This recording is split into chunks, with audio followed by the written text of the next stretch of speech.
The objective of this video is to introduce the Q-Nexus model web tool to present an overview of the different available functions and windows.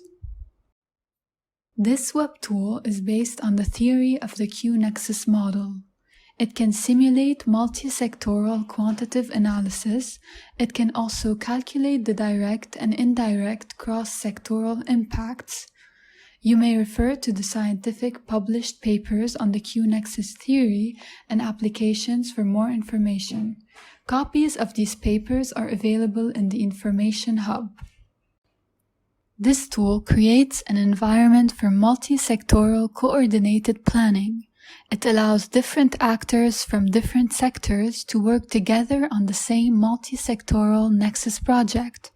For each project, the different actors will be identified by their usernames and passwords. The tool will notify all actors of the Nexus project on all modifications made by any one of them by email and also by the notification function of the Q-Nexus model tool shown here.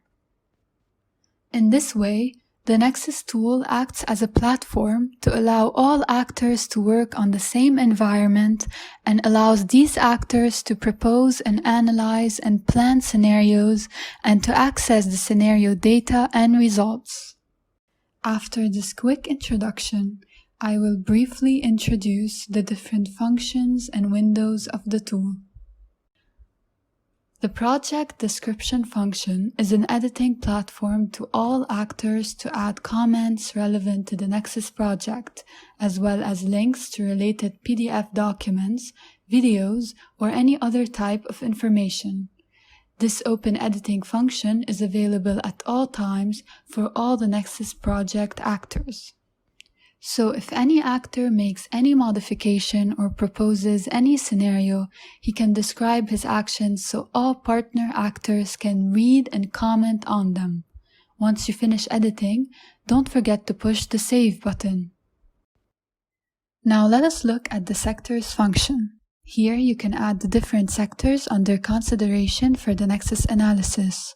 You can name a sector and define a quantitative unit, as well as choose an icon. The sector will be created once you push the Submit button. You can add as many sectors as you need in your Nexus project. Once all the sectors are identified, the second step is to enter the production processes or technologies for each sector by pushing the Add Process button shown here. So now, once all sectors and their processes are identified, the data entry of the reference scenario should be completed. Identifying processes and data entry should be done in coordination between the different actors of the Nexus project. If you click on the sector name, you will be able to enter the required data, which include the total use of the process and the intersectoral intensities and allocations. I will make another video to explain in detail how to complete the data entry and make scenario analysis.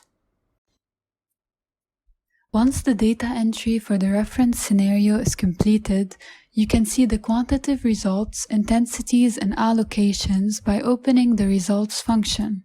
You may select the quantities in all sectors as well as in any particular sector. The calculated quantities are the total direct or indirect quantities. You may see the results in table form as well as chart form. Once the reference scenario is validated, you can now start planning for and simulating many others. From the scenario function, you can create any scenario you want to simulate. The tool gives the opportunity to create your scenario as a private one, so none of the other partner actors can access it, or as a joint scenario. You may see the results for the different scenarios and view them side by side, including the reference or any other scenario. It is possible to locate and map the different processes on the satellite map as shown.